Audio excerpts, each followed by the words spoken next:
Aliye Veliyullah eseri Şanlı Hayat. Çobanlıkta halkımızın ömründe namdır çoban çok olgan. Bu zanaat evvelden pek değerli sayılgan. Çoban yiğit er vakit, batır cesur tanılgan. Çoban namın taşımak şanlı olgan o devir. Ne ayazdan korkanlar, bu çıdanlı insanlar. Ne börüden borandan, ne cinden şeytandan. Yeşil ada sırrını balalıktan öğrenip, uçurumdan, sırımdan köz batırıp geçkenler. Kaya, carnı, kobanı, keçitlerini tapkanlar. Her bir yemin adını geliştirip koyganlar. Nice yıllar, asırlar sokaklarını aragan çoban sesli yaylanı ayağınla taragan.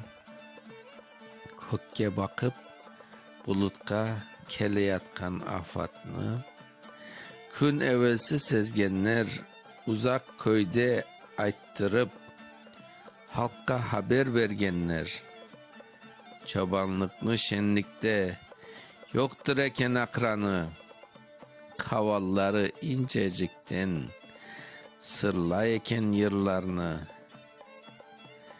Yanar ateş başında zevklanganlar boldurup, Ahmet Akay adından çeşit şaka uydurup, bayram, toyda, ayında dairege düşkenler, yaraşıklı oyun ile közünü meftun etkenler.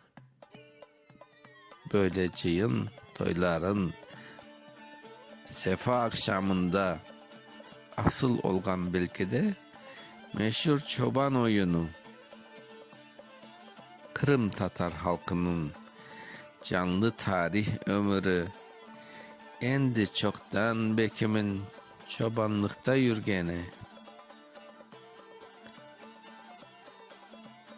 Yaz ile baharını yaylada geçirgeni, ertebahardan başlap kış ayazı kelgence.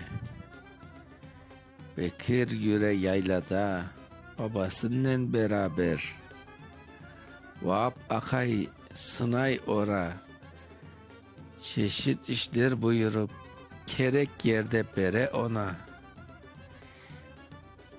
Emögütni tazimi Bekir işini becere, tırısa o edinip ana baba gönlüne kuandırıp hoş edip babası bek beğene. Çobanlıkta kungenen makta yüre oğlum, köydeşleri ögünde. Ana ise aksine başka hayat usulünü layık göre Bekir'ge. Okuganın arzulay belki oca olur di. Ara tapsa ulum, anacasına tembiley. Perdalazının elleri talıp bitip tıngan sofi. Çobanlar tabakası yayla betke yolala. Kıştan çıkan hayvanlar taşkın gibi akalar. Boş durakta çobanlar ateş ocak yakalar. Koy sürüsü içinde Bekir tura ortalap, akıp kete seldayın sırımlardan adımlap. Yeşil otlu yerlerini seçip ala uzaktan, koylar çapa peşinden üyeleşip bucaktan.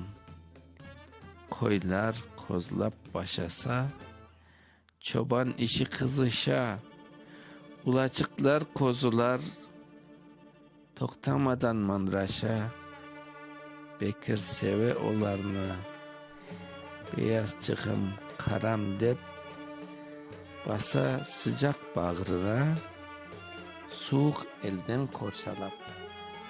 Okuyan Mustafa Şansal. Aliye Veliyullah eseri.